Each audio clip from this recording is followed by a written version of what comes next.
السلام علیکم. وعلیکم السلام. وزیر صاحب څنګه یې؟ بخیر یې؟ او خیر. طبیعت ښه دی؟ او ښه دی. دا ولې طبیعت دی خراب دی؟ هلته په وطن کې خو دې جلسې کولې، مظاهرو ته به راوتې، په هره جلسه کې به شریک وي. دلته دې ولې دی طبیعت خراب دی؟ دا اوس وطن دی.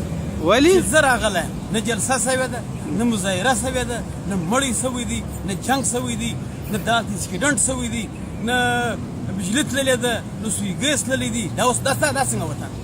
وطن خو زموږ د دی کاکا. چې جنګونه دي، پینټونه دي، پروژمات د هندوانو والا په خټکیان اکسپوري، خټکیان والا په بادرونګ والا اکسپوري، بس پینټونه جنګونه شروع وي، چوک بند دي، یو بل سړی په لنګوټه ولي، ورسې پر ګوړه هسپتال وار نه چرګان چا راخیستي، چا پسونه راخیستي، چا غویان راکش کړي، نه پر سیول واري، نه پر ګوړه هسپتال واري. دلته اوس هسپتال میل نه لري، هسپتال چیرې دی؟ د سړی ناجوړه کېږي. دا اوس څه ژوند دی؟ دا خلک په دې ژوند خوشحاله دي؟ ژوند خو وروره زموږ په وطن کې دی چې بالکل هر کیسه برابره. نو هلته هغه وطن چې دی، زه د وطن خواست په دې کوم چې موږ مظاهرې کوو، ښې جلسې کوو، ډبرې غورځو، د خلکو موټران ورماتوو، بجلي دی د لکه ازم چې پښه خلاص وي، خلکو کوزه وکړله، دا ازم به راتلی، خلک به نه لیدی، د شپې به راغلی، په شپه کې به پنجرې نیولې وتللی.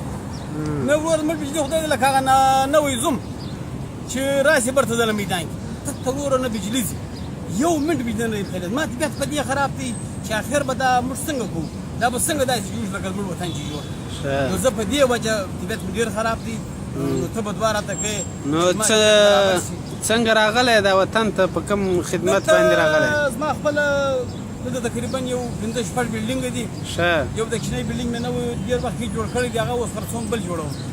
نو ولې تاوان یې کړی دی که ګټه دې کړې؟ یا هغه کوچنی دی، نو خلک دي چې نور ملکونه غټ جوړوي، نو زه مجبور یم زه به هم غټ بلډینګ جوړوم. دا خو د ښاربازۍ ژوند دی، دا رقم خو ژوند نه سبا کېږي.